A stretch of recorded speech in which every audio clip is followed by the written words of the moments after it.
पलवल में खेल राज्य मंत्री गौरव गौतम ने मंगलवार को सीवर लाइनों की सफाई के लिए 3 करोड़ रुपए की लागत से खरीदी गई 4 सुपर सकर मशीनों का शुभारंभ किया।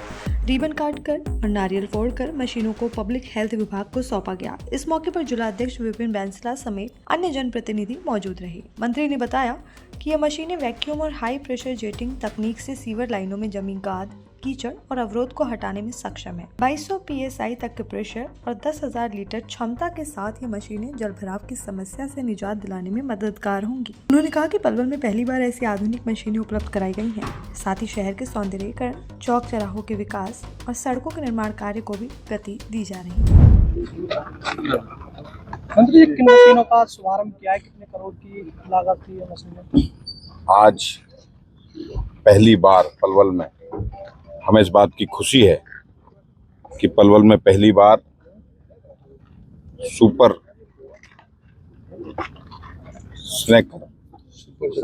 सकर मशीन्स जो हमारे पलवल की सीवरेज व्यवस्था जो बहुत लंबे समय से कहीं ना कहीं किसी रूप से प्रभावित थी, ऐसी 3 करोड़ की लागत से आज इन मशीनों को पलवल की जनता जनार्दन के लिए, पलवल के विकास के लिए और पलवल में सीवरेज की व्यवस्था ठीक रहे, कोई कहीं गंदगी ना जमे, उसके लिए आज समर्पित किया है।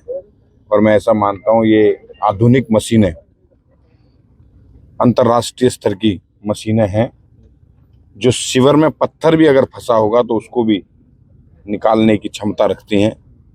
हमारे पब्लिक हेल्थ विभाग की ओर से ये हमें इस पलवल के लिए समर्पित है और आने वाले समय पर सीवरेज की समस्या खत्म हो, ड्रेनेज सिस्टम ठीक रहे, उसके लिए इस्तेमाल होंगी। हम लगातार पलवल में, चाहे वो स्मोक गन्स के माध्यम से मशीनों का आना हो जो पहली बार पलवल में आई है, चाहे ऐसी आधुनिक मशीनें हो सीवरेज सिस्टम को ठीक करने के लिए, चाहे पलवल को बेहतरीन बनाने के लिए, सुंदर चौक और चौराहे बनाने के लिए, और आने वाले समय पर जो बेहतरीन चीज़ें पलवल को हम बनाने के लिए लगातार प्रयास कर रहे हैं। कई करोड़ों की लागत से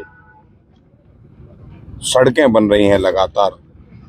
मुझे ऐसा लगता है कि हम अच्छा काम करने के लिए, सकारात्मक राजनीति करने के लिए पलवल की पूजनीय जनता जनार्दन ने चुना था, उस पर काम कर रहे हैं, लगातार हर दिन तेजी से जारी है। मंत्री जी, हथीनखंड के छायसा गांव में एक हेपेटाइटिस बी और सी नामक एक बीमारी फैल रही है। ग्रामीणों का आरोप है कि ये पानी के जरिए, पानी की साफ सफाई ना होने की वजह से और स्वास्थ्य विभाग के देरी के जागने की वजह से ज्यादा फैल रही है। 15 से 20 लोगों की मृत्यु का आंकड़ा बताया गया है। बहुत दुखद है, बीमारी फैली है, दुखद है, लेकिन प्रशासन उस पर मुस्तैद है और हरियाणा सरकार के हर अधिकारी और माननीय मुख्यमंत्री जी के संज्ञान में है। लगातार उस पर कैंप लगाकर सही करने का प्रयास किया जाए। मंत्री जी, आने वाला जो मौसम बारिश का आने वाला है, क्या लगता है अब निजात मिलेगी पानी भराव? हमारा प्रयास है कि हम जो लंबे 35 साल से जो व्यवस्थाएं चल रही थी उसको सुधार कर एक ऐसी चीज़ें हम अपने जनता जनार्दन को दें। सीवरेज सिस्टम को ठीक करने के लिए भी ये मशीनें काम करेंगी, पॉल्यूशन कम हो उसके लिए एंटी स्मोक गन्स मिले काम करेंगी, और एक लंबा जो हमारे नाले का इशू चल रहा है पलवल का, उसे भी हम सही करने के लिए सरकार से लगातार बातचीत जारी, जल्दी उसको सॉर्ट आउट करेंगे जिससे पलवल में पानी ना भर पाए। मंत्री जी, बात करें बगौला में फ्लाईओवर बना हुआ है, लगभग 11 दिन से बंद है। आज तमाम कर्मचारियों ने बताया कि उसमें जो भ्रष्टाचार है पूरी तरीके से हुआ है, पूरी तरीके से मट्टी के ऊपर फ्लाईओवर बना दी, जगह जगह से बैठ रहा है। आज मैंने तो वीडियो भी लाइव चला रखी है। मोदी सरकार हो या नायब सिंह सैनी सरकार हो, भ्रष्टाचार किसी भी रूप में कोई टॉलरेबल नहीं है। जो उसका दोषी होगा लिख के देंगे, कार्रवाई कराएंगे, और अगर कुछ कमियां हैं तो उसे ठेकेदार सही भी करके देगा। जो मेंटेनेंस की उसकी जिम्मेदारी है, उस मेंटेनेंस पे काम करेगा। अगर कोई लगता है ऐसा भ्रष्टाचार हुआ तो आप शिकायत दीजिए, उस पर हम कार्रवाई करेंगे। मंत्री जी, हरियाणा का बजट आने वाला है, पलवल को उसमें कितनी प्राथमिकता दी जाएगी? पलवल को पूरी प्राथमिकता मिलेगी। जो हमने बड़े काम पलवल के लिए सोच रखे हैं, अच्छे और बड़े काम जो पलवल के भविष्य के लिए, आने वाले 5 और 10 साल बाद आने वाली पीढ़ी के लिए काम आएंगे, उसके लिए देखना इस बजट में बहुत ऐतिहासिक होंगी चीजें।